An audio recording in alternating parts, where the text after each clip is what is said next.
मी बांधला गेलो इथं, आता मला येता येणार नाही, ही दोरी आहे ना पायात. पण त्याचेच भाऊबंद असल्यामुळे तेही सांगत नाही बाबा हे बांधलं गेलेलं नाहीये, दोरी वगैरे काही नाहीये, तू बघ, कारण तेही गाढवच आहे, ती बद्धतेलाच प्राप्त झालेली. तुकोबारांनी चिंतन केलंय, मुक्त होता परी बळे झाला बद्ध, घेऊनिया छंद माझे माझे. माझेपणाचा छंद घेऊन माझे, आता माझे फुटाणे म्हणून माकड जसं बद्ध होतं, तसं घर माझं, दार माझं, शेत माझं, पत्नी माझी, मुलं माझी, हे माझं, ते माझं, प्रपंच माझा, असं करत करत आपण ती मूठ वळतो आणि अंततोगत्वा ती मूठ त्या सगळ्या प्रपंचातून बाहेर निघत नाही. म्हणून काळ नावाचा मदारी येतो आणि आपल्याला घेऊन जात असतो. वास्तविक आम्ही मुक्त. मग आम्ही कल्पनेने बद्ध झालो, मान्य आहे, पण आता कल्पनेची बद्धता तरी मिटवली पाहिजे ना. मग काय करायचं? कल्पनेने बद्धता निर्माण होत असेल तर त्याचं उत्तर एवढंच आहे की कल्पना करू नका, म्हणजे आपण बद्ध होणार नाही. मी उदाहरण सांगत असतो. आपण कल्पना करा की आपण कीर्तनाला गेला, गावाच्या बाहेर कीर्तन आहे, घरातले सगळे गेले, आपण घरी राहिलो, घरातल्या लोकांनी सांगितलं दर वेळेला तू कीर्तनाला जातो, आता आम्ही जाणार आहोत, तू घरी तो थांब, घराचं रक्षण कर. तो म्हणाला ठीक आहे, आपण घरी थांबलो. घरच्या लोकांनी सांगितलं आम्ही चाललोय कीर्तनाला, रात्री यायला उशीर होईल, तू झोप, आम्ही बाहेरून कुलूप लावून जातो. आपण घरात आहोत, घरच्यांनी बाहेरून कुलूप लावलंय, सबंध गल्लीमध्ये सगळे कीर्तनाला गेलेले, कीर्तन खूप लांब आहे, घराला बाहेरून कुलूप आहे, घराला दुसरा दरवाजा नाही, वर गच्चीवर जायला पायऱ्या नाही, छत नाही, म्हणजे काय जे आहे ते वर जायला काही मार्ग नाही आहे. आपल्या जवळ फोन नाही, घरामध्ये फोन नाही, सगळे कीर्तनाला निघून गेलेत. आपण आरडाओरडा केला तरी कोणी आला ऐकू जाणार नाही, इतकं कोणी नाही आहे. आणि अचानक घराला आग लागली. बाहेर कसं पडणार? दारातून जावं तर दारातच आग लागलेली, बाहेरून कुलूप लावलेलं, खिडक्यांना ग्रिल, बाहेर पडता येत नाही, वर जाण्याचा मार्ग नाही, घराला मागचा दरवाजा नाही, आणि घर धडाडून पेटलं. याच्यातून सुटण्याचा काय मार्ग आहे? काही मार्ग नाही, एकच मार्ग आहे, कल्पना करायचं बंद करा, तुम्ही सुटला. कारण मी आपल्याला म्हणालो होतो कल्पना करा आपण घरात एकतो, घर पेटलेलं आहे, घर पेटलेलं आहे ही कल्पना करणं बंद करा, तुम्ही सुटला ना. अग्नीतून आपली सुटका झाली. आपण कल्पना करतो म्हणून बद्ध, पण कल्पना न करणं सोपं नाही. अविद्येचा मायेचा विळखा इतका जबरदस्त आहे की आपण त्या प्रवाहामध्ये कधी पतित होतो, आपलं आपल्याला कळत नाही. याच्याकरता म्हणून 3 गोष्टींचा विचार एकादश स्कंध आपल्याला सांगतो. पहिल्या विभागामध्ये, विद्या विभागामध्ये त्यांनी एक वेगळा विचार सांगितला. पहिल्या 5 अध्यायाचा एक विभाग आहे, नंतरच्या 24 अध्यायाचा एक विचार आहे, आणि त्याच्यानंतरच्या 2 अध्यायाचा एक विचार आहे. 24, 5 आणि 2 मिळून 31 अध्याय होतात. या 31 अध्यायामध्ये पहिल्या 5 अध्यायामध्ये विद्या सांगितली. कारण कोणतीही विद्या, कोणतंही साधन, ते ज्ञान असेल, कर्म असेल, योग असेल, भक्ती असेल, मी आपल्याला स्पष्ट रूपानं सांगतो की ज्ञान झालं म्हणजे आम्ही मुक्त होऊ असं नाही आहे. आम्ही भक्ती केली म्हणून मुक्त होऊ असं नाही आहे. आम्हाला समाधी लागली म्हणून आम्ही मुक्त होऊन, आम्ही कर्म केलं म्हणून मुक्त होऊ नाही. कोणतंही साधन आम्हाला परमात्मा स्वरूपाची प्राप्ती करून देत नाही, हे लक्षात घ्या. थोडंसं चिंतन करा या संदर्भामध्ये. आम्ही ज्ञान, कर्म, योग, भक्ती ही सगळी साधनं करण्याचा प्रयत्न करतो, पण याच्यातलं एकही साधन आम्हाला परमात्मा रूपता प्राप्त करून देत नाही. कोणतेही साधन नाही. मग ज्ञान कशा करता सांगायचं? जर आम्हाला परमात्मा स्वरूपता प्राप्त होतच नसेल तर ज्ञानाचा विचार कशा करता, योगाचा विचार कशा करता, कर्म सांगता, भक्ती सांगता आम्हाला? याचं उत्तर मी आपल्याला देतो. थोडंसं वेगळ्या अंगाने चिंतन करून पहा. ज्ञान आम्हाला परमात्मा स्वरूपता प्राप्त करून देत नाही, कारण मुळातच आम्ही परमात्मा स्वरूप आहोत. ज्ञान काय आम्हाला करून देईल परमात्मा स्वरूपात? मग ज्ञान कशा करता पाहिजे? त्याचं उत्तर एवढंच आहे की आम्ही मूळ परमात्मा स्वरूप असूनही ज्या कारणानं आमची परमात्मा स्वरूपता आम्हाला कळत नाही, त्या प्रतिबंधाच्या निवृत्ती करता ज्ञान आहे, परमात्मा स्वरूपते करता ज्ञान नाही. कोणतीही साधन परंपरा ही साध्य प्राप्तीच्या मध्ये येणाऱ्या प्रतिबंधाच्या निवृत्ती करता असते, ती साध्य प्राप्ती करता नसते. ज्ञानेश्वर महाराजांनी उदाहरण दिलंय. आकाशामध्ये सूर्य आहे, तळपतोय. अचानक एखादा ढग येतो आणि सूर्यासमोर थांबतो. ढग आला की आपल्याला मळ झाल्यासारखं वाटतं, पाऊस येईल की काय अशी भीती वाटते. ढगामुळे सूर्य दिसायचा बंद होतो. तो ढग थोडा वेळ तिथे राहतो, सूर्याच्या किरणांना प्रतिबंध करतो, सूर्य दर्शनाला प्रतिबंध करतो. थोड्या वेळाने वारा येतो, वाऱ्याने ढग पुढे होतो, सूर्य पुन्हा दिसायला लागतो, सूर्यकिरण पुन्हा पृथ्वीपर्यंत येतात. ज्ञानोबा चिंतन करतात, या ढगाने काय केलं, या वाऱ्याने काय केलं, वाऱ्याने ढग हलवला का सूर्य निर्माण करून दिला.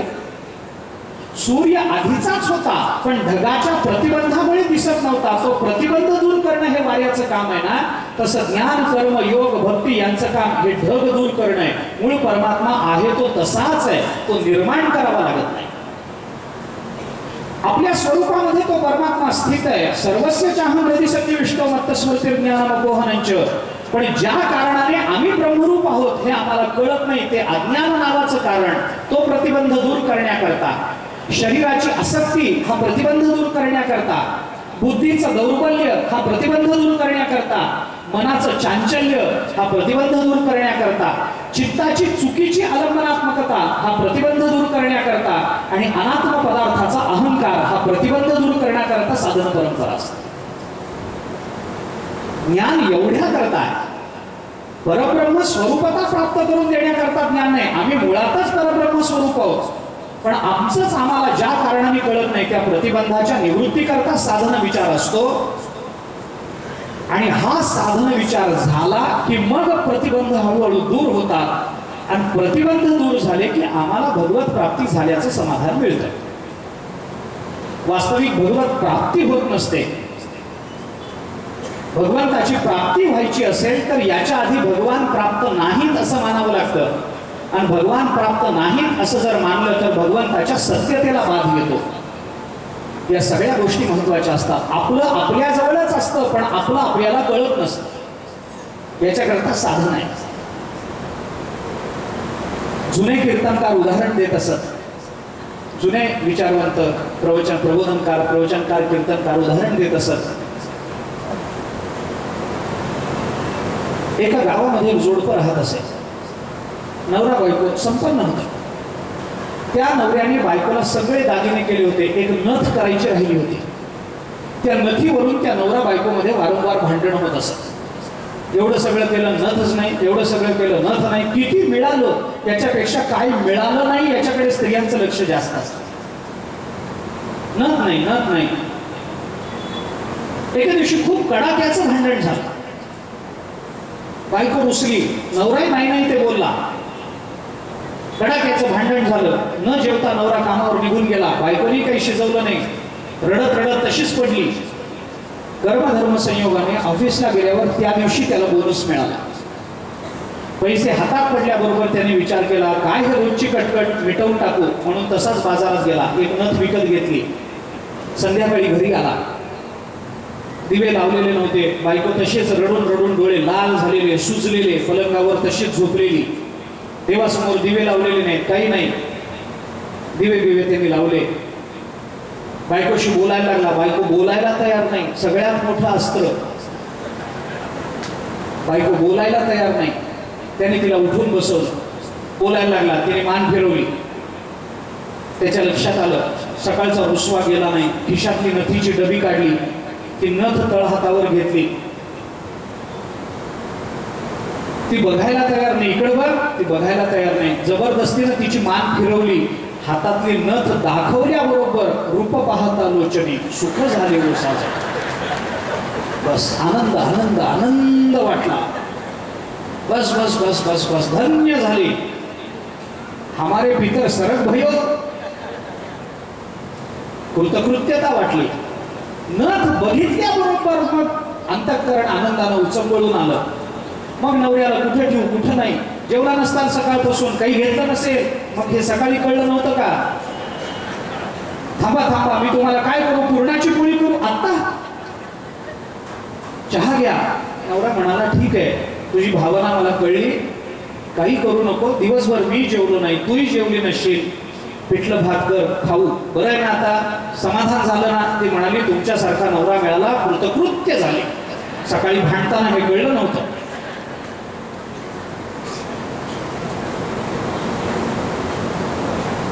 नथ मिळाली, आनंद वाटला. पण गंमत अशी आहे, असं सांगतात बरं का, बघा तुम्ही, मला माहिती नाही, पण असं सांगतात आपल्याला मिळालेला दागिना जर 4 बायकांनी बघितला नाही तर बाईला रात्री झोप लागत नाही. खरं खोटं देव नाही,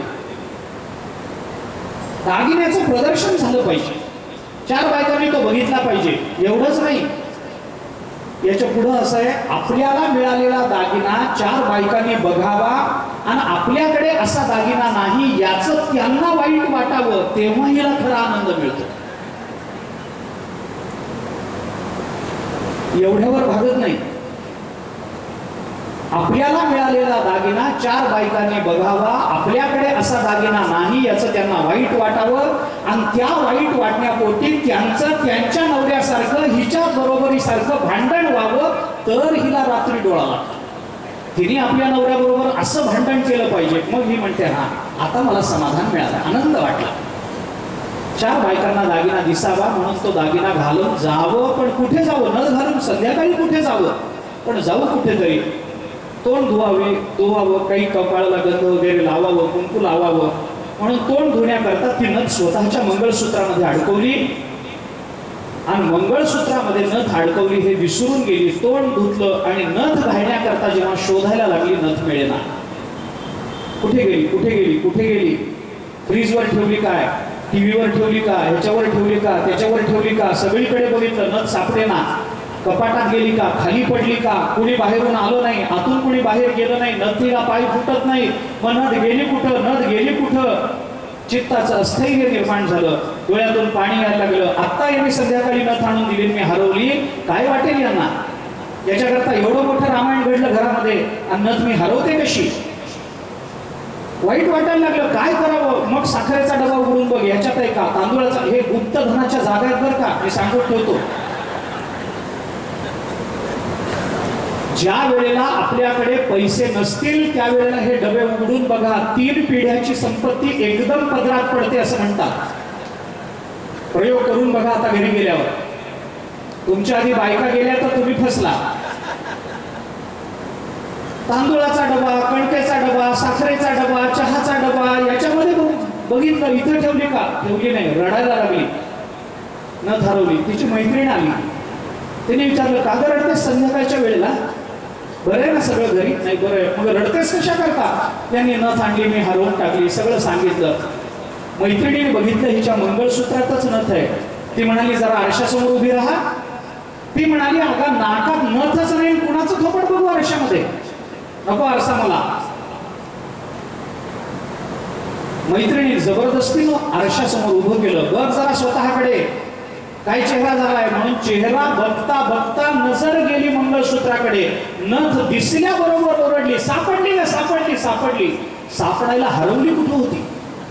तिथंच होती, तिथंच होती. आपलं आपल्या जवळच असतं, पण तरीही आपल्याला आरसा लागत असतो. आरसा आम्हाला नथ देत नाही, पण आमचीच असलेली नथ आम्हाला ज्या कारणाने कळत नाही ते कारण दूर करण्याकरता आरसा आहे. विद्येचा उपयोग एवढाच आहे. ही विद्या आली की ती प्रतिबंध दूर करते.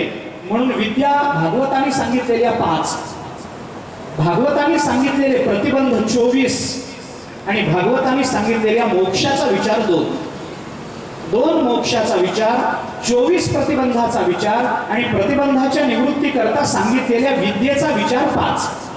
म्हणून विद्येचे 5 अध्याय, प्रतिबंधाचे 24 अध्याय आणि ब्रह्ममुक्तीचे 2 अध्याय. भागवतांनी आपल्याला पहिल्या 5 अध्यायामध्ये 5 विद्या सांगितल्या.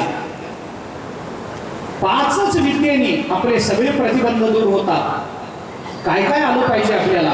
वैराग्य, सत्संग, विवेक, भक्ती आणि तत्वज्ञान. या 5 गोष्टी जीवनामध्ये झाल्या, सर्व प्रतिबंधाची निवृत्ती याच्याने होत जाते.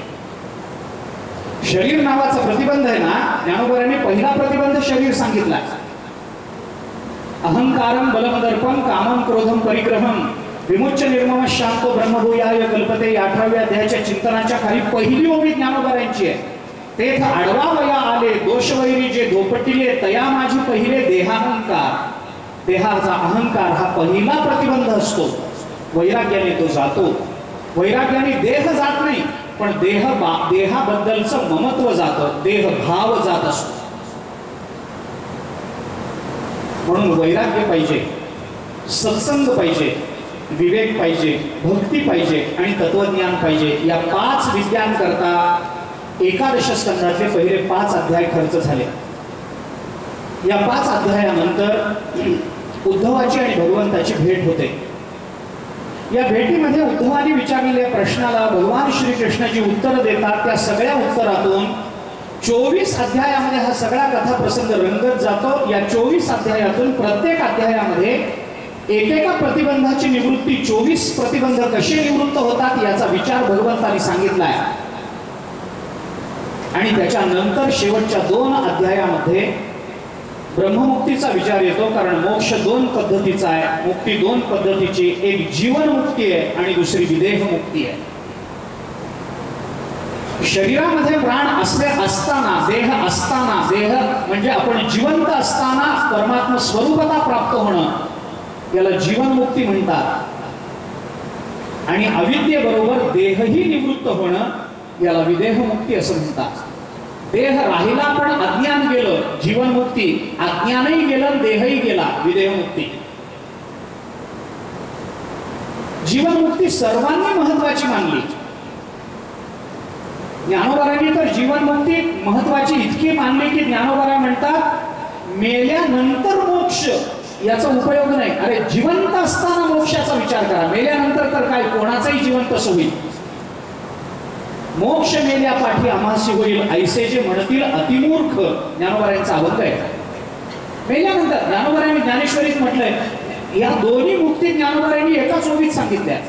अर्धी ओवी जीवन मुक्तीची, अर्धी ओवी विदेह मुक्तीची. एकाच ओवीमध्ये सांगतो मी आपल्याला. मरणा ऐलीकडे मज मिळवणी गेले पुढे जीवन मुक्ती, ते मरणी आणीकीकडे जातील केवी विदेह मुक्ती. झालं. एका ओवीत ज्ञानोबारांनी सगळा मोक्षाचा विचार पूर्ण करून टाकला. मरणाच्या अलीकडे जे मला मिळाले ते मरणाच्या नंतर कुठे जातील? तिथंच येतील. झडझडोनी वहिला निघये भक्तीची वाटेला जिया पावसी अव्यंग निज धाम माझे, माझे अव्यंग निज धाम पावसी. म्हणून जीवनमुक्ती आणि विदेहमुक्ती. विदेहमुक्ती म्हणजे देहही जाणं आणि अविद्याही जाणं. सगळंच संपलं. आता तो पुन्हा देहाला येणार नाही. येण्याची शरीरे शरीरा येणे सरे किंबहुना येर झाली चिरापडे. विदेहमुक्ती. तो देहालाच येत नाही परत. जिवंत असतानाच परमात्मा स्वरूपतेचा आनंद आहे. मेल्यानंतर तर कोणी होईल? आत्मा परमात्मा रूप होणारच आहे. त्याच्यात काय नवल आहे? उपाधी असताना उपाधीचा त्याग करणं याला महत्व आहे. उपाधी असताना उपाधीचा बाध करणं याला महत्व आहे. उपाधी असताना परब्रह्म स्वरूपाचं ज्ञान होणं आणि उपाधी नाही हे कळणं याला महत्व आहे. मेल्यानंतर तर होईलच. त्याला काय फरक पडतो? एक माणूस सारखा आजारी पडायचा, त्याच्या घरच्या लोकांनी सगळ्या डॉक्टरांना, वैद्याला मंत्रतंत्र गंडे दोरे जे जे उपाय करता येतील ते केले, उपयोग झाला नाही. शेवटी परदेशात शिकलेला एक डॉक्टर आला. त्या डॉक्टरकडे हे घेऊन गेले. आणि आमचे काका आजारी पडतात, तुम्ही परदेशात शिकले, जरा बघा ना. त्यांनी सगळी केस हिस्ट्री वगैरे सगळी पाहिली. त्यांनी सांगितलं 2 दिवस औषध दिलं की बरं वाटतं, पुन्हा तोच आजार, काहीतरी करा, आजार गेला पाहिजे. परदेशात शिकून आलेल्या डॉक्टरने पुन्हा सगळ्या तपासण्या करायला लावल्या. सगळं तपासलं, अमुक केलं, तमुक केलं. आणि सगळं हातात आल्यानंतर कागदपत्र बघून त्या डॉक्टरने सांगितलं, तुमचे काका का आजारी पडतात मला कळलं. म्हणे काय झालं, आमच्या काकांना रोज काय का आजारी पडतात. डॉक्टरनी सांगितलं काही नाही, तुमचे काका एकाच कारणाने आजारी पडतात, कारण ते जिवंत आहेत म्हणून. तुम्ही त्यांना मारून टाका, पुन्हा आजारी पडणार नाही. अरे देह असताना रोग घालवाल का रोगाकरता देहही घालवाल. मेल्यानंतर तर कोणीच आजारी पडत नाही हो. जिवंत असताना निरोगी होण्याचा उपाय सांगा ना तुम्ही. उपयोग काय, मेल्यानंतर आजारी पडत नाही हा काय नियम नाही. देह पडल्यानंतर परमात्मा रूप होणं हा काही नियम नाही. देह असताना सांगा, आम्ही जिवंत असताना निरोगी राहिलो पाहिजे. याला म्हणतात जीवनमुक्ती. विदेह मुक्तीमध्येही अविद्या निवृत्ती आहे, जीवनमुक्तीमध्येही अविद्या निवृत्ती आहे. फक्त जीवनमुक्तीमध्ये प्रारब्ध संपत नाही, विदेह मुक्तीमध्ये प्रारब्धही संपत म्हणून देह पडतो. जीवनमुक्ती आणि विदेह मुक्तीमध्ये जीवनमुक्त विदेहमुक्तापेक्षा कोणत्या अर्थाने वेगळा राहतो याच्या 5 कारणाचा विचार वेदांतांनी केला. ज्ञानरक्षा, तप, विसंवादाभाव, दुःख निवृत्ती, सुखाविर्भाव, 5 गोष्टी. या 5 गोष्टी त्याच्याकडे जास्त असतात म्हणून त्याला जीवनमुक्त म्हणायचं. तो ज्ञानरक्षा करतो, तो तप करताना दिसतो, त्यांनी केलेली साधना कुणाकुणाला उपयोगी होते, जीवनमुक्ताचं काय काय होतं याच्याकरता उपनिषदांनी फार चांगला विचार केला. त्याचं कुणाकुणाला काय काय प्राप्त होता.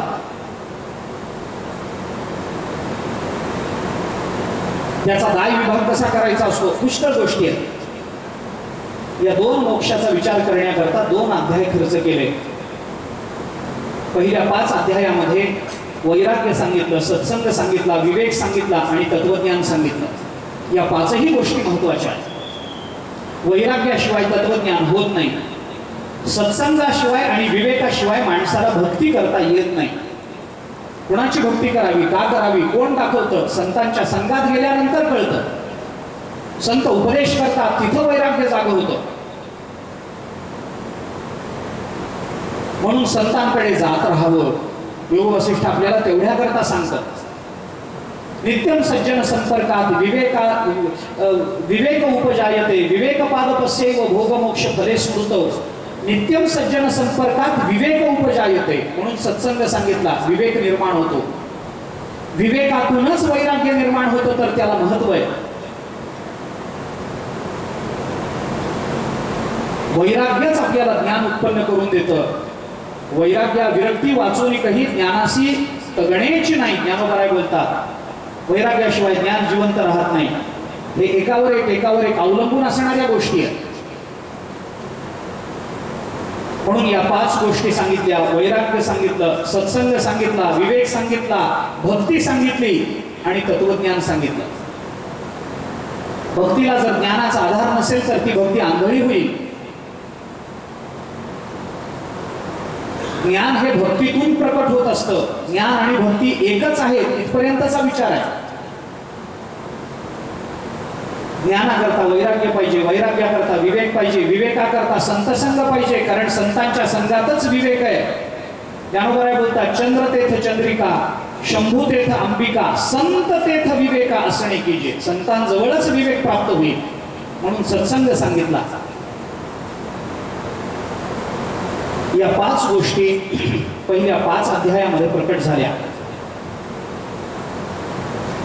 क्रमानं विचार करायचा झाला तर 11 स्कंधामध्ये यदुवंशाचा ऱ्हास करण्याकरता माणूस आपला विवेक कसा हरवून बसतो त्याच्याकरता पहिल्याच अध्यायामध्ये त्या यादव कुलीन मुलांना ऋषींचा झालेला शाप सांगितला. हे सगळंच आता मला विस्तारानं सांगता येणार नाही, पण याचा विचार करणं आवश्यक आहे. या 5 अध्यायामध्ये भगवंतांनी जो विचार केला तोही मी आपल्याला सांगतो. मुक्तीमध्ये मोक्षाचा विचार करताना भगवान सगळं आवरून घेतात आणि एक स्वरूपामध्ये स्थित करतात. त्या एक स्वरूपाचं ज्ञान होणं हा जर मोक्ष असेल तर मांडलेला पसारा आवरण्याकरता सुद्धा निमित्त लागतं.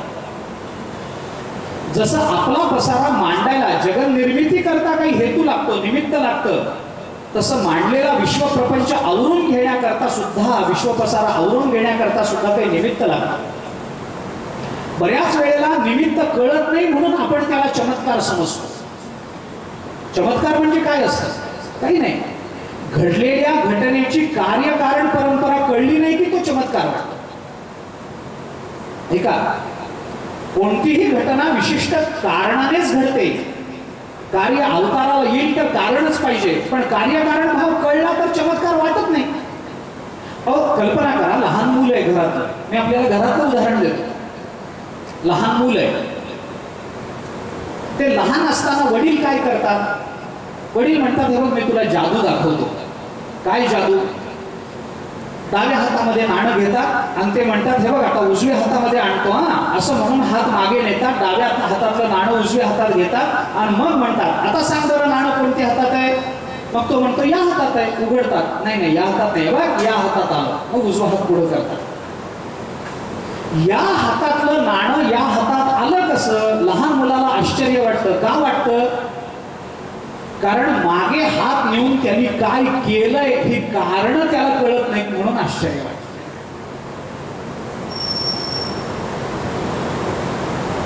म्हणून आश्चर्य वाटतं. आता या हातातलं नाणं या हातात कसं आलं याचं लहान मुलाला जसं आश्चर्य वाटेल, तसं ती जादू करणाऱ्या लहान मुलाच्या आईला आश्चर्य वाटेल काय? ती म्हणते यांच्या जादू माहिती आहेत मला, यांच्या सगळ्या जादू मी ओळखू नये, माझीच जादू यांना कळत नाही. रात्री खिशातले पैसे कसे गायब होतात यांना सकाळपर्यंत कळत नाही, माझीच जादू कळत नाही. यांच्या सगळ्या जादू मला कळतात. चमत्कार वाटणं म्हणजे कार्यकारण भावसंगती न कळणं, एवढाच त्याचा अर्थ आहे. चमत्कृती म्हणजे दुसरं काही नाही. ज्ञानोबारांनी भिंत चालवली हा चमत्कार आपल्याला वाटतो, ज्ञानोबारांना वाटेल काय? कारण त्यांना कार्यकारण भाव संगती कळत नाही. आम्हाला कळत नाही म्हणून आम्हाला चमत्कृती वाटते. प्रत्येक गोष्टीला काही कार्यकारण भाव असतो. भगवंताने ठरवलं आपली सगळे प्रवृत्ती आणि निवृत्ती धर्म पूर्ण झाले तर आता हा पसारा आपण आवरला पाहिजे. मग आवरायचं असेल तर त्याला निमित्त लागतं. निर्मितीला जसं काही निमित्त आहे तसं आवरण्यालाही निमित्त आहे. पण आवरण्याचं निमित्त एवढ्या कारणाकरता वेगळं असतं की सगळा पसारा नष्ट करायचा असेल तर या पसाऱ्यापेक्षा प्रबल असणाऱ्या कारणाची उत्पत्ती झाली पाहिजे. आम्ही यादवांचा पसारा मांडला, यादवांना पराजित करणारं कोणी नाही. मग काय करा? यादवांमध्येच भांडण लावा आणि या यादवांना संपवा. हे भगवंताने ठरवलं. याच्याकरता या एकादश स्कंधाच्या पहिल्या अध्यायामध्ये एक कथा येते. काही ऋषी अरण्यामध्ये ऋषींची नावं आली आहेत. मोठे मोठे सगळे ऋषी अरण्यामध्ये भगवत चर्चा करत बसलेले असताना या यादवांनी आपल्यातल्याच एका सांब नावाचा जो यादव होता, दिसायला अतिशय देखणा होता, भगवंताचाच पुत्र, दुर्योधनाची मुलगी याला दिलेली जांबवती नावाची, दिसायला अतिशय सुंदर होता, गोरापान होता. या यादवातल्या काही तरुण मुलांनी असं केलं, या सांबाला स्त्रीचं रूप दिलं, त्याच्या पोटावर फडके गुंडाळले, ती गर्भार आहे असं दाखवलं, गर्भवती आहे असं दाखवलं आणि तिला घेऊन या ऋषींकडे गेले. हे ऋषी तत्वचर्चा करत बसले होते. त्या मुलांनी सांगितलं, आपण ऋषी आहात, सर्वज्ञ आहात, ही आमची बहीण आहे, गर्भवती आहे, तर ही मुलगा होईल का हिला मुलगी होईल सांगा. त्या ऋषींनी अंतर्ज्ञानाने जाणलं. आमचे गुरुजी सांगायचे, ऋषी म्हणाले, कशा करता आमची थट्टा करता, आमच्या वाटेला येता, आम्ही काय तुमचं घोडं मारलंय, आम्ही आमची तत्वचर्चा करत बसलो, कशा करता मध्ये येता. पुन्हा पुन्हा खोदून विचारल्यावर ऋषी रागावले आणि त्यांनी सांगितलं, जा हिला मुसळ होईल आणि मुसळ तुमच्या नाशाचं कारण ठरेल. मग मात्र घाबरले, शापवाणी उच्चारली, ऐकल्याबरोबर घाबरले. फडकी सोडल्यावर खरंच एक मुसळ पडलं. काय करावं कळेना. माणसाची बुद्धी एकदा भ्रष्ट झाली की त्याला नीती सुद्धा अनीतीसारखी आणि अनीती सुद्धा नीतीसारखी दिसायला लागते. बुद्धौ कलुषभूतायाम विनाशे प्रत्युपस्थिते अनयोनय संकाशो हृदयांना पसरपती. महाभारत बोलतं एकदा बुद्धी कलुषित झाली आणि माणसाचं मरण जवळ आलं की अनीती सुद्धा नीती म्हणून त्याच्या हृदयामध्ये ठाण मांडून बसते. अनयोनय संकाशो हृदयांना पसरपती. कधी बुद्धौ कलुषभूतायाम विनाशे प्रत्युपस्थिते. विनाश जवळ येऊन थांबला, बुद्धी भ्रष्ट झाली, अनीती हीच नीती वाटायला लागते. या यादवांच्या मुलाला शाप झाला. इतक्यावरही त्यांनी जाग व्हायला पाहिजे होतं, भगवान श्रीकृष्णाकडे जायला पाहिजे होतं, पण गेले नाही. पडलेल्या मुसळाचं चूर्ण करून नदीमध्ये समुद्रामध्ये फेकून दिलं. त्या मुसळाला एक असा कड असतं लोखंडाचं, मुसळ भंगू नये म्हणून केलेलं. ते कड काढलं, ते कड वितळवलं, ती गोळी फेकून दिली समुद्रामध्ये. त्यांना वाटलं आता कारणच नष्ट केलंय म्हणल्यावर मरण येणार नाही, पण असं होत नाही.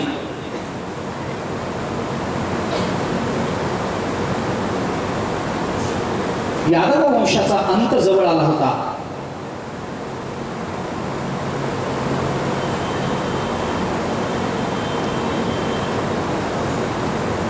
त्यांनी फेकलेल्या मुसळाच्या चूर्णापासून गवत तयार झालं.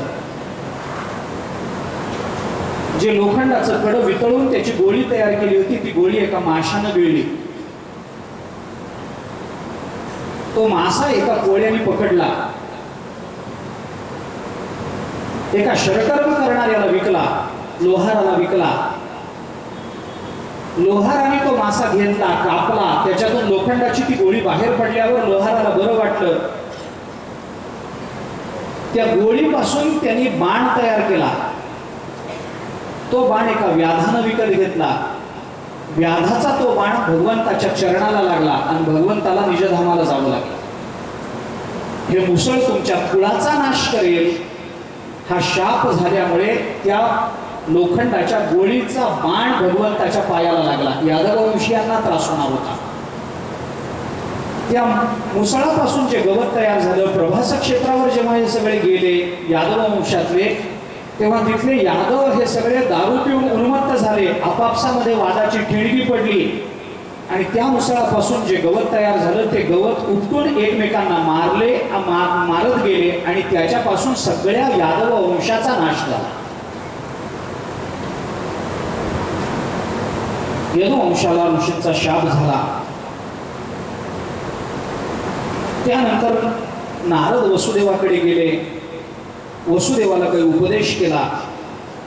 तो उपदेश करत असताना राजा जनक आणि नवयोगेश्वर यांचा जो संवाद झाला, जो ज्ञानाला कारण ठरणार आहे, तो सगळा संवाद त्यांनी वसुदेवांना ऐकवला. जनक राजा आणि नवयोगेश्वरांचा संवाद अतिशय महत्वाचा, जीवनाच्या वेगवेगळ्या अवस्थांवर प्रश्न निर्माण करणाऱ्या आणि त्या प्रश्नांची अतिशय समाधानकारक अशी उत्तरं ज्या संवादातून प्राप्त होतात, तो हा नारद आणि नवयोगेश्वरांचा संवाद आहे.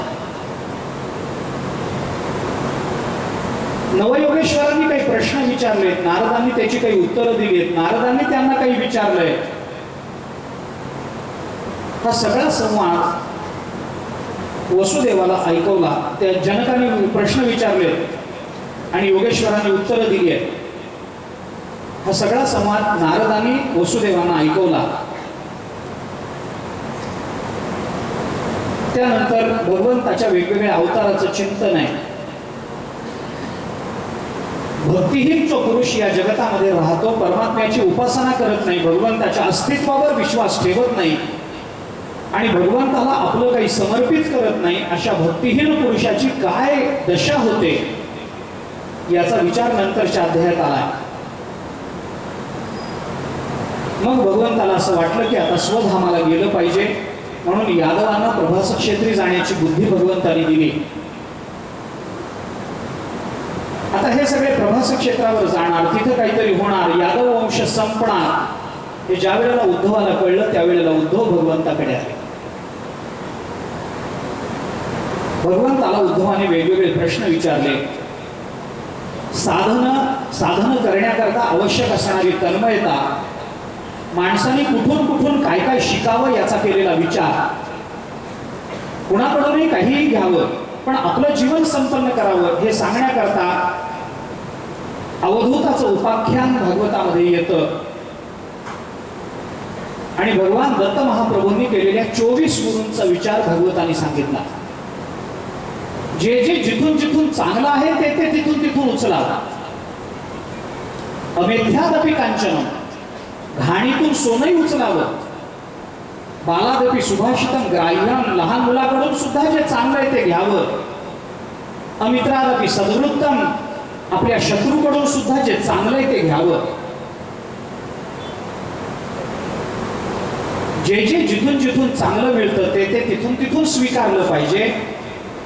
पण चांगल्या चांगल्या गुणांचा समुच्चय आमच्या जीवनामध्ये झाला पाहिजे. काय चांगलं स्वीकारता येईल याची शोधक दृष्टी हवी. कारण देवाने सगळ्यांनाच काही ना काहीतरी चांगलं दिलंय. असा एकही माणूस या जगताच्या पाठीवर नाही की सगळे दुर्गुण त्याच्याकडे भरलेले. आणि जर तसं असेल आणि तो जर म्हणत असेल की मी सगळे दुर्गुण माझ्याचकडे भरलेले आहेत, हे जर खरंच असेल तर सगळे दुर्गुण माझ्याचकडे आहेत हे कबूल करण्याचा प्रामाणिकपणा तरी त्याच्यामध्ये आहे, हा त्याचा सद्गुण तरी मान्य केला पाहिजे. देवाने सगळ्यांना काहीतरी दिलं, फक्त ते शोधून दृष्टी हवी. कुणाकडून काय घेता यावं आणि आपल्या जीवनामध्ये याचा उपयोग करता यावा. माणसाचा उपयोग म्हणत नाही मी, माणसाच्या ठिकाणी असणाऱ्या गुणांचा उपयोग म्हणतो. माणसाचा उपयोग करून माणसाला टाकून देणारे पुष्कळ आहेत, पण माणसाचा गुण स्वतःमध्ये घ्यावा याच्याकरता काही प्रयत्न केले पाहिजेत. दुर्योधन सुद्धा वाईट होता, पण त्याच्या हातावर मत्स्यचिन्ह होतच की नाही, चांगलं होतच काहीतरी.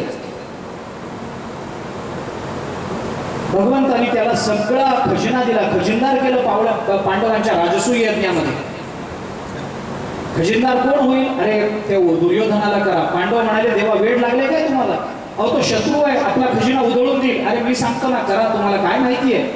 मला कळतं का तुम्हाला कळतं? दुर्योधनाच्या हातावर मत्स्यचिन्ह होतं. ज्योतिषशास्त्रानुसार मत्स्यचिन्ह असणं म्हणजे जेवढी संपत्ती त्या हातातून जाते त्याच्या दुपटीनं संपत्ती परत येते. हा मत्स्यचिन्हाचा हाताकडे बघू नका. आपल्या हातावर हे नसतं, हे दुर्योधनाच्या हातावर आहे, ते तिथंच राहू द्या. कशाला पाहिजे त्याचे गुण आपल्याला सगळे?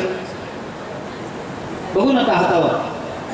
आणि हातावर असतं म्हणजे कुठं असतं? उगीच कल्पने पण इथं इथं असं करू नका, काही नसतं. आपले गेले की जातातच, यायची शक्यता कमीच असते. कशाला त्याचं चिन्ह पाहिजेत आपल्याला आपल्या हातावर? अमंत्रम अक्षरम नास्ति नास्ति मूलम अनौषधम अयोग्य पुरुषो नास्ति योजकस्तत्र दुर्लभा. जगतामध्ये अयोग्य पुरुष नाही, फक्त त्याची योजना चांगल्या ठिकाणी करणाऱ्याची दृष्टी त्याची कमी आहे या जगतात.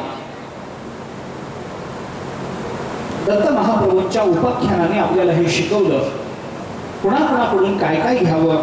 24 गुरूंची कथा 2 अध्यायामध्ये 3 अध्यायामध्ये प्रकट झाली. त्यानंतर वैराग्याचा विचार सांगितला. ऐहिक भोगापासून पारलौकिक भोगापर्यंत कोणत्याही भोगामध्ये आसक्त न होणं हे खरं वैराग्य आहे. इथले भोग नको वाटतात पण स्वर्गातले भोग हवे वाटतात, तर ते वैराग्य नाही. दृष्ट अनुश्रविक विषय वितृष्णस्य वशीकार संज्ञा वैराग्यम ही पातंजल मुनींनी केलेली वैराग्याची व्याख्या. काही विषय दृष्ट आहेत, काही अनुश्रविक आहेत, काही विषय भोगलेले असतात म्हणून पुन्हा भोगावे वाटतात, पण काही विषय भोगलेले नसतात पण भोगण्याची इच्छा असते. लाडू खाल्लेला आहे म्हणून पुन्हा पाहिजे का? पाहिजे. पण एक पदार्थ आहे खाल्लेला नाही, आपण चाखलेला नाही, पण पाहिजे का म्हटलं तर कोणी नाही म्हणत नाही. अमृत पाहिजे का? नाही पाहिजे. कधी खाऊन बघितलंय? खाल्लं नाही, मग कशा करता? ऐकलंय. अनुश्राविक विषय हा. लाडू हा दृष्ट विषय. ऐकलेल्या आणि पाहिलेल्या सर्व विषयांबद्दल अंतःकरणामध्ये तीव्र तर जिहासा निर्माण होणं हे वैराग्य आहे. म्हणून संसाराच्या असारतेचं वर्णन नंतरच्या अध्यायामध्ये आलं. मग बद्ध कोण आहे, मुक्त कोण आहे, भक्त कोण आहे यांची लक्षणं सांगितली. त्यानंतर कर्मत्यागाची रीती सांगितली, कर्मानुष्ठान सांगितलं, कर्म चांगलं व्हावं याच्याकरता सत्संग सांगितला. सत्संगातच खरं कर्म घडतं याचा विचार सांगितला, ज्ञानोबांनी सांगितला.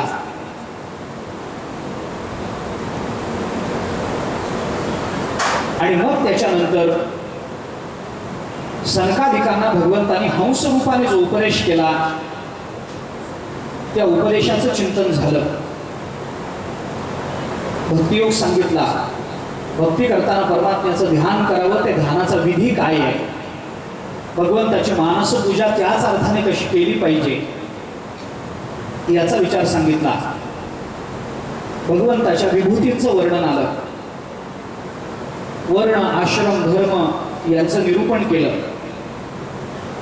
मानवी जीवनाची कृतार्थता करणारे ज्ञानयोग, भक्तियोग आणि कर्मयोग ही जी त्रिकांडात्मक भूमिका वेदापासून संत वाङ्मयापर्यंत दिसून येते याचं निरूपण आलं. कर्माच्या बाबतीतली अगतिकता, ज्ञानाची आवश्यकता आणि भक्तीचा स्वभाव माणसाचा असला की मनुष्य आपलं जीवन धन्य करून घेऊ शकतो. कर्माला ज्ञानाचं बळ असलं पाहिजे. ज्ञान हे भक्तीच्या जोरावर अभिव्यक्त झालं पाहिजे. आणि अंततोगत्वा या तिन्हीचा समन्वय करून कांडत्रय रूपिणी असा जो वेद आहे, या वेदाने मानवी जीवनाचं सांगितलेलं कल्याण आपल्याला प्राप्त करून घेता आलं पाहिजे. या ज्ञान, कर्म आणि भक्ती योगाचा विचार नंतर आला. पुढे 23व्या अध्यायामध्ये कदर्य ब्राह्मणाची कथा आली. तिथं भिक्षुगीत आलं. श्रीमंत होता, काही कारणानं वैराग्य आलं, सगळं द्रव्य वाटून टाकलं. दारिद्र्य आल्यामुळे लोक त्याला जवळ करेनात. नातेवाईकांनी त्याचा त्याग केला. लोक त्याला त्रास द्यायला लागले. आणि मग त्याच्या मनामध्ये विचार आला, आधीचं ऐश्वर्य खरं की नंतरचा त्याग, नंतरचा त्रास खरा. माणसाला सुखदुःख का होतं? त्याला कर्माने सुखदुःख होतं का, प्रारब्धाने सुखदुःख होतं का, ग्रहगोल ताऱ्यांच्या काही मांडणीमुळे माणसाच्या कुंडलीमध्ये तशी योग येतात म्हणून सुखदुःख होतं का? सुखदुःखाचं नेमकं निमित्त काय आहे याची विस्तृत चर्चा या भिक्षुगीतामध्ये आली. कोण सुख देतं माणसाला, दुःख देणारं कोण आहे? आणि त्याचा निवाडा करताना भगवतांनी सांगितलं, कदर्य ब्राह्मणाच्या त्या चिंतनामध्ये सुख दुःख देणारं दोन्ही कोणी नसतं. आपलं मनच आपल्या सुखाचं कारण आहे आणि आपलं मनच आपल्या दुःखाचं कारण आहे. मन एव मनुष्याणां कारणं बंध मोक्षयोः हाच विचार भिक्षुगीतामध्ये प्रकट झाला. भिक्षू आपल्याला ते सांगून गेला. त्यानंतर ज्ञानयोग पुन्हा एकदा सांगण्यात आला. नंतर सत्व, रज, तम या 3 गुणांचा विचार आला. कारण या जगतामध्ये कोणी जरी असला तरी तो त्रिगुणात्मक आहे. आपण म्हणतो माणूस फार सात्विक आहे, याचा अर्थ तो राजस तामस नसतो असं नाही. सात्विक माणूस आहे, तामसी माणूस आहे, याचा अर्थ त्या काळामध्ये त्याच्या तमोगुणाचं प्राबल्य निर्माण झालेलं असतं. त्या काळामध्ये त्याच्या सत्वगुणाचं प्राबल्य निर्माण झालेलं असतं. याचा अर्थ रजोगुण, तमोगुण दुर्बल असतो एवढंच, नसतो असं नाही, तो असतोच. जगात सर्व पदार्थांमध्ये रजोगुणही आहे, तमोगुणही आहे, सत्वगुणही आहे. एका दृष्टांताने सत्वरजतमाची व्याख्या करून देतात. सत्वगुण म्हणजे बिनचूक चालणारं घड्याळ आहे. रजोगुण म्हणजे बंद पडलेलं घड्याळ आहे. आणि तमोगुण म्हणजे चुकीची वेळ दाखवणारं घड्याळ. जे घड्याळ योग्य वेळ दाखवतं, चालू आहे, ते प्रत्येक वेळेला नेहमी त्याच्याकडे बघा, योग्यच वेळ दाखवणार. सत्वगुण चांगल्याच कर्माकडे प्रवृत्त करणार. पण बंद पडलेलं घड्याळ योग्य वेळ दाखवत नाही. तरी बंद पडलेल्या घड्याळाचं हे कौतुक आहे की बंद पडलेलं घड्याळ 2 वेळेला बरोबर वेळ दाखवतं. 6ला जर ते बंद पडलं असेल तर सकाळी 6 आणि संध्याकाळी 6 बरोबर वेळ दाखवतं. पण आहे चुकीचं. तसं रजोगुण आहे चुकीचा, पण कधी कधी सत्कर्मात प्रवृत्त करतो. आणि तमोगुण म्हणजे नेहमीच चुकीच्या दिशेनं चालणारं घड्याळ आहे, जे आम्हाला नेहमीच दुष्कर्मामध्ये प्रवृत्त करणार. सत्व, रज, तमाचा 3 गुणांचा विचार सांगितला. त्यानंतर त्या पुरुरव्याला काय कारण वैराग्य झालं ते सांगितलं. नंतर क्रियायोग सांगितला.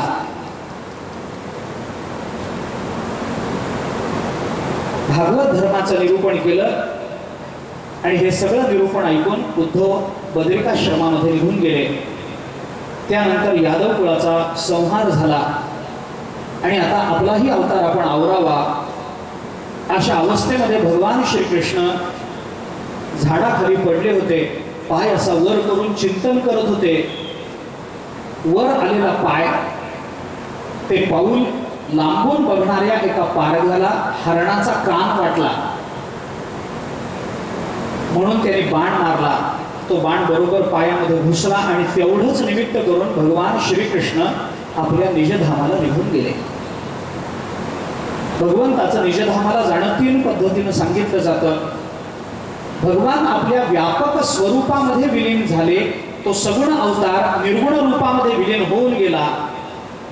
भगवान श्रीकृष्ण निजधामाला गेले याचा अर्थ भगवान तिथून पायाला बाण लागल्यानंतर तिथून जे निघाले ते पंढरपूरला येऊन उभे राहिले आणि भगवान श्रीकृष्ण निजधामाला गेले म्हणजे भागवताच्या रूपानं पुन्हा सगळ्यांच्या कल्याणाकरता अक्षर रूपानं शिल्लक राहील.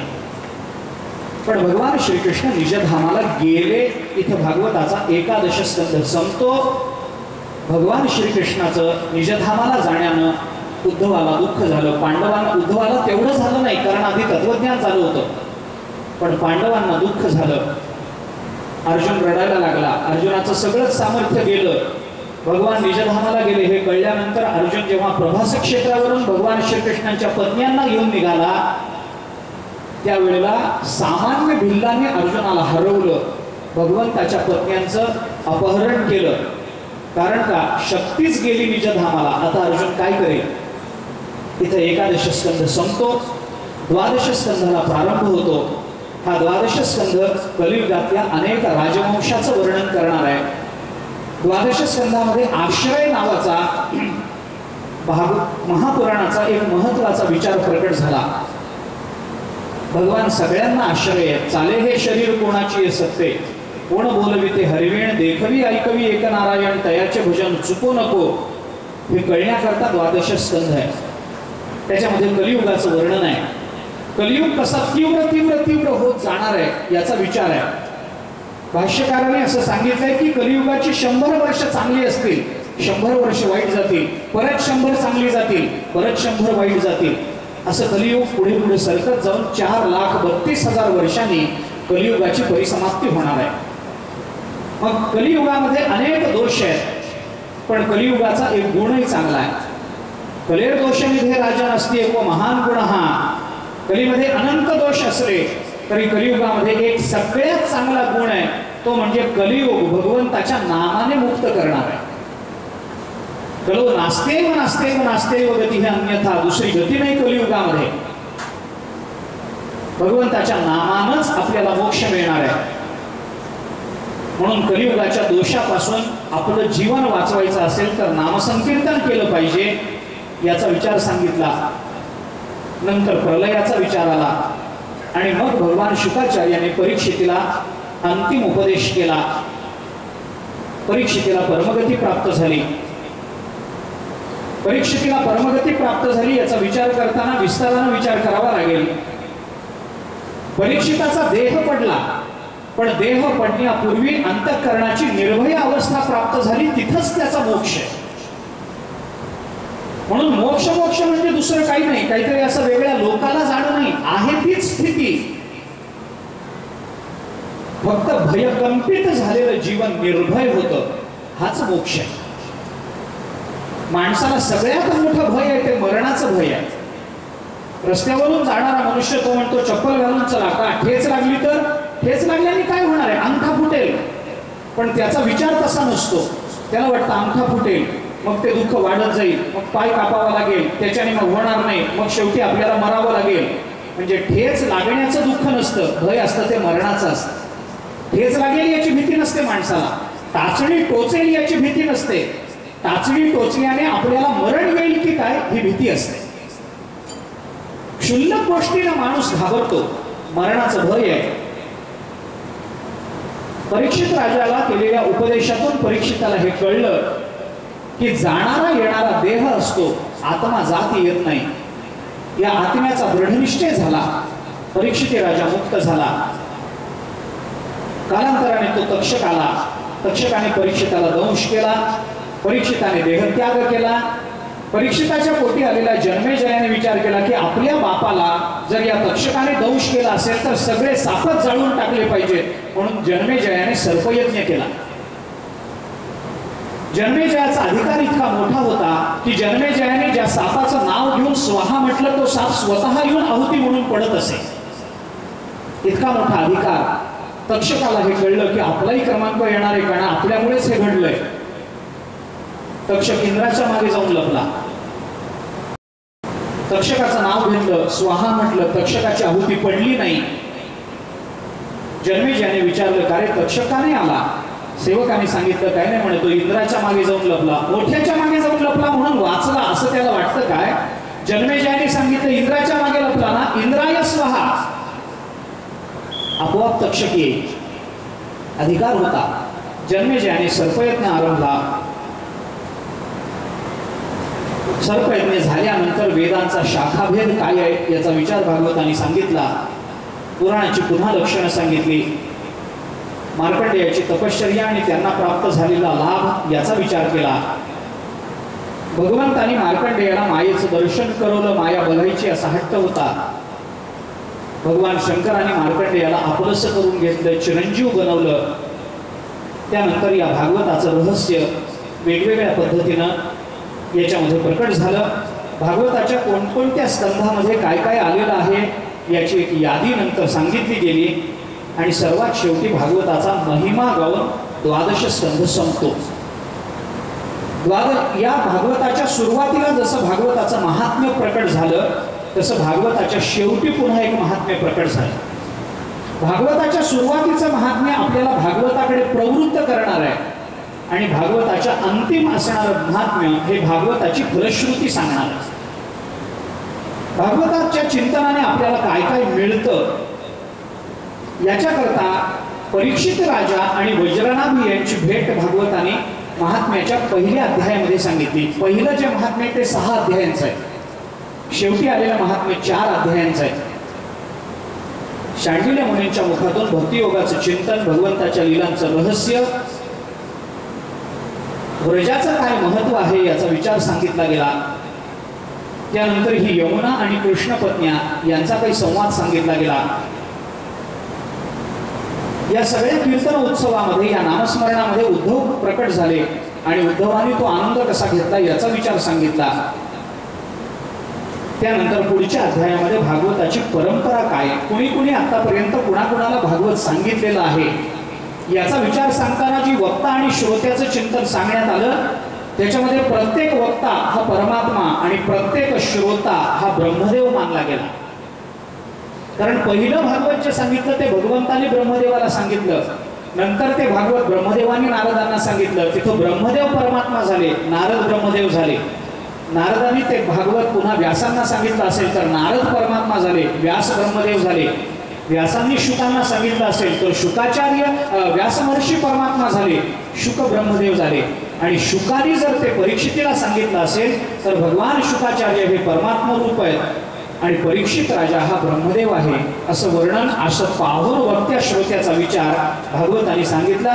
भागवत श्रवणानं वक्त्याला काय प्राप्त होतं हे जसं सांगितलं तसं भागवत श्रवणानं श्रोत्यांना काय प्राप्त होतं हे सांगताना भागवत बोलतं, एकदा जीवनामध्ये एकदा भागवत ऐकलं याचा अर्थ एकदाच ऐकावं असं नाही, पण एकदा भागवत कानावर पडलं तर भगवंताचं धाम आपल्याला प्राप्त होतं याचा विचार सांगितला. भागवत श्रवण करणारा कोणताही श्रोता अंततो गत्वा आपलं कर्म भोगेलच, पण अंततो गत्वा तो परमात्मा धामाला, परमात्मा स्वरूपाला प्राप्त होईल हे श्रोत्यांना सांगितलं गेलेलं फल आहे. त्यानंतर भागवताचं स्वरूप सांगितलं, त्याचं प्रमाण सांगितलं, श्रोता वक्ता कसा असावा हे सांगितलं, श्रवण कसं करावं हे सांगितलं, त्या श्रवणाचा विधी सांगितला. आणि असं श्रवण होत असेल तर त्या भागवताच्या श्रवणानं आपल्या जीवनाची धन्यता आपल्याला प्राप्त होते याचा विचार सांगून 12 ते भागवताचं महात्म्य इथं संपतं आणि एकूणच भागवत कथेला इथं विराम प्राप्त होतो. भागवत संपलं. परीक्षिताला सर्पदंश होणार हे कळलं, 7 दिवसामध्ये आपण मरणार हे कळलं आणि त्याच्याकरता परीक्षिताने जी काही उपाययोजना करायची होती ती उपाययोजना केली. त्याच्यामध्ये बाकी कोणत्याही उपायापेक्षा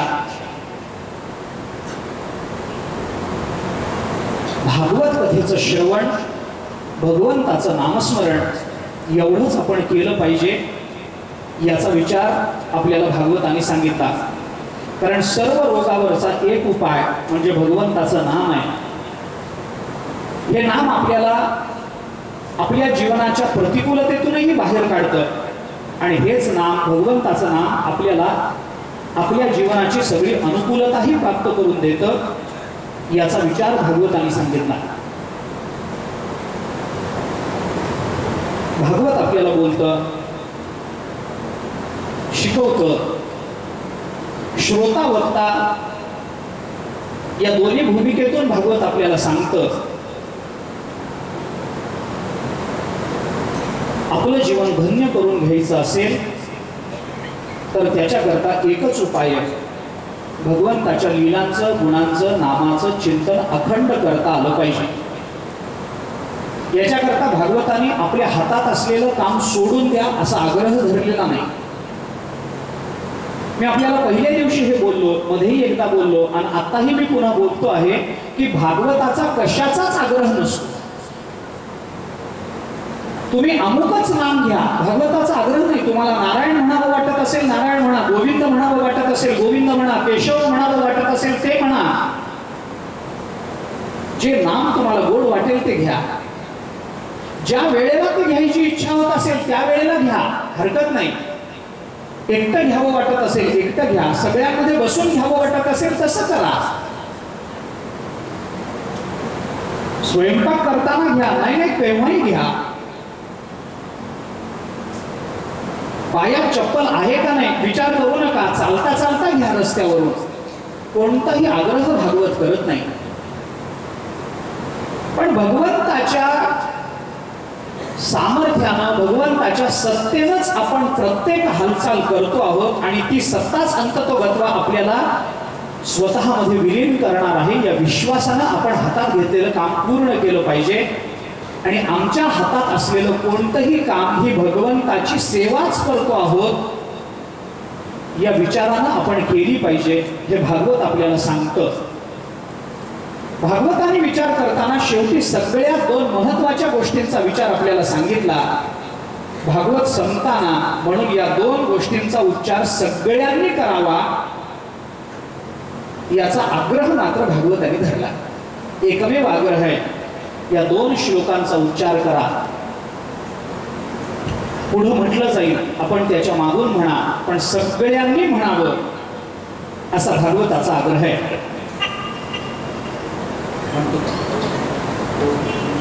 भवे भवे